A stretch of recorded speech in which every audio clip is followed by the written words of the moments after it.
চৈতির নোংরা প্ল্যান ভেস্তে দিয়ে ঝিলের সাথে জীবনের নতুন অধ্যায় শুরু করলো সাক্ষ্য। হ্যাপটিভার 70 দেখা যাবে। সম্পূর্ণ জানতে ভিডিওতে একটি লাইক দিয়ে চ্যানেলটি সাবস্ক্রাইব করে পুরো ভিডিওটি দেখতে থাকুন। গল্পের শুরুতেই দেখা যায় রুমটা নরম আলোয় ভরা। জানালার বাইরে রাত গভীর হয়ে এসেছে। চারপাশের কোলাহল থেমে গিয়েছে, শুধু ঘড়ি টিকটিক শব্দ। সাক্ষ্য ধীরে ধীরে ঝিলের দিকে তাকিয়ে বলে, জানো ঝিল, আজকের দিনটা আমাদের দুজনের জীবনে ভীষণ স্পেশাল। আজ থেকে আমাদের গল্পটা শুধু ভালোবাসার না, দায়িত্বরও বটে। ঝিল তখন মুচকি হেসে কিছু বলার আগেই পাশে দাঁড়িয়ে থাকা সুদর্শনা বলে ওঠে, স্পেশাল তো হবেই। জীবনের সবচেয়ে সুন্দর মুহূর্তগুলো জানো তো খুব তাড়াতাড়ি পেরিয়ে যায়। এই যে বিয়ে সব আয়োজন, কিছুক্ষণ আগেই কত হইচই ছিল, আর এখন দেখো সব চুপচাপ। সুদর্শনা একটু থেমে আবার বলে, কাল থেকে না তোমাদের নতুন জীবন শুরু হবে, নতুন দায়িত্ব, নতুন লড়াই। আজ অনেক রাত হয়ে গিয়েছে, আমরা এবার যাই। ঝিল হঠাৎ আবেগে বলে ওঠে, ছোটো মা, আপনি এত তাড়াতাড়ি যাবেন না, আর কটা দিন থাকুন না। সুদর্শনা মৃদু হেসে বলে, ওই বাড়িতেও না দুজন বয়স্ক মানুষকে আছে যারা পুরোপুরি আমার উপর নির্ভরশীল। তাছাড়া অনেক দিন তো থাকলাম, এখন থেকে সংসারের দায়িত্ব তোমাকেই সামলাতে হবে ঝিল।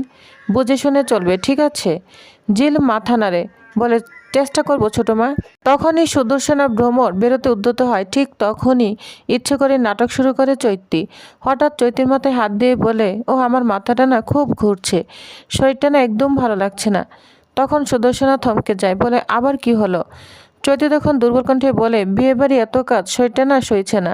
সাক্ষ্য সঙ্গে সঙ্গে বলে, ছোটো মা তুমি চলে যাও, ভ্রমর তুই গিয়ে শুয়ে পড়, তিতি তুইও যা, আমি দেখছি ওর কি হয়েছে। সবাই চলে গেলে ঘরে থাকে শুধু সাক্ষ্য, ঝিল আর চৈতি। ঝিল তখন চিন্তিত হয়ে বলে, হঠাৎ আপনার কি হলো চৈতি ম্যাডাম? চৈতির নাটকীয়ভাবে দীর্ঘশ্বাস ফেলে, কিছু না, একটু বিশ্রাম নিলে ঠিক হয়ে যাবে। আমি তো আজ তোমাদের স্পেশাল রাতটা নষ্ট করে ফেলাম, তাই না? সাক্ষ্য বিরক্ত হলেও ভদ্রভাবে বলে, তুমি অসুস্থ, এসব কথা বলছো কেন? দরকার হলে ট্রিটমেন্ট করব। চৈতি তখন তাড়াতাড়ি বলে ওঠে, না না, কিচ্ছু লাগবে না, শুধু একটু বিশ্রাম চাই। তারপর নাটকীয়ভাবে যোগ করে, কিন্তু আজ তো তোমাদের ফুলসজ্জা, আমি এই ঘরে থাকলে তোমরা কি স্বাভাবিক থাকতে পারবে? আমি বরং চলে যাই। ঝিল তখন চৈতিকে জল এনে দেয়।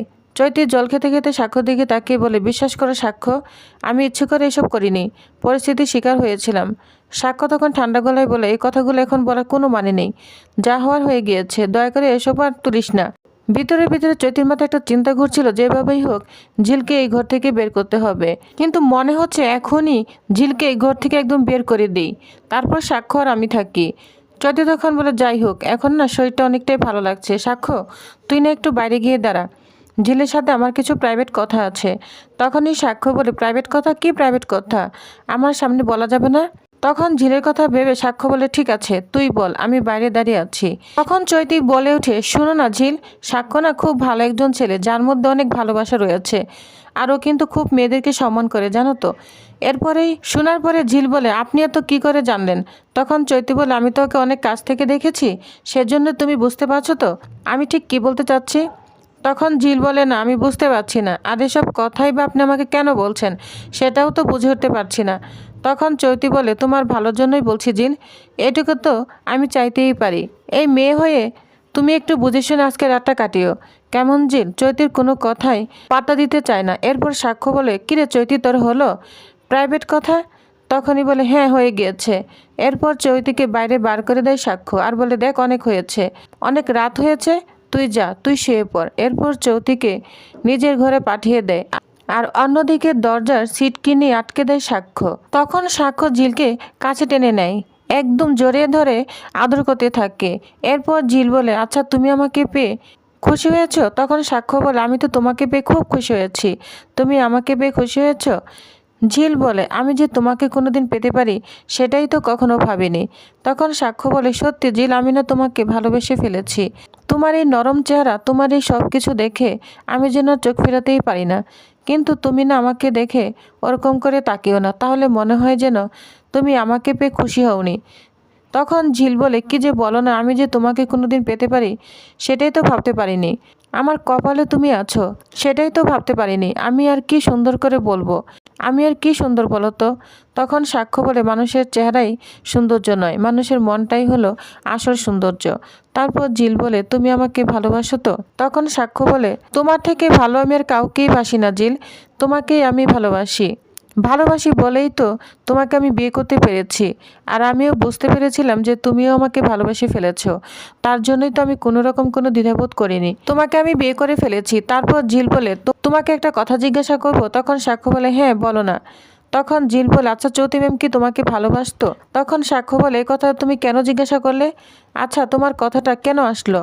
চৌতিকে যদি আমি ভালোবাসতাম তাহলে আমি তোমাকে কেন বিয়ে করবো বলো তো? আর তোমাকে কেন এই কথাগুলো এখন জিজ্ঞাসা করতে হলো? এই কথাতে ঝিল বলে, না আমি এমনিতেই বলছি। তখন সাক্ষ্য বলে, না তুমি এমনিতে বলনি। আচ্ছা তখন যে তোমার সঙ্গে চৌতি আলাদাভাবে কথা হলো, কি হয়েছে বলো তো ঝিল? ঝিল তখন বলে, তোমাকে না হয় পরে বলবো। তখন সাক্ষ্য বলে, না তুমি আমাকে বলো, নির্ভয়ে সব কথা বলতে পারো। তখন ঝিল বলে, না আমি চৈতি ম্যামের কথা শুনে ভেবেছিলাম যে তোমরা মনে হয় অনেক ইন্টিমেট ছিলে। তখন সাক্ষ্য বলে, আর আমার কথা শুনে কি মনে হচ্ছে? তখন ঝিল বলে, না ওরকম কিছু নয়। তখন সাক্ষ্য বলে, তাহলে তুমি আমার কথা বিশ্বাস করবে না, অন্য কারো কথা বিশ্বাস করবে তো? তখন ঝিল বলে, না আমি তোমাকেই বিশ্বাস করি। তারপর সাক্ষ্য বলে, শোনো, কারো থেকে কোনো কিছু শুনে না আমাকে অবিশ্বাস করবে না, সরাসরি আমাকেই বলবে।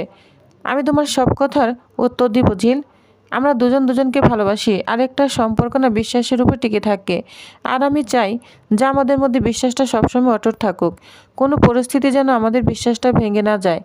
আর আমি চাই তুমি এবার মাথা উঁচু করে সামনে দাঁড়াবে, নিজের যোগ্যতা প্রমাণ করবে। আচ্ছা ঝিল, তুমি হঠাৎ করে এমন শান্তসভ্য কী করে হয়ে গেলে বলো তো? তখন ঝিল বলে, কেন, তাহলে কি আগের মতো হয়ে যাব?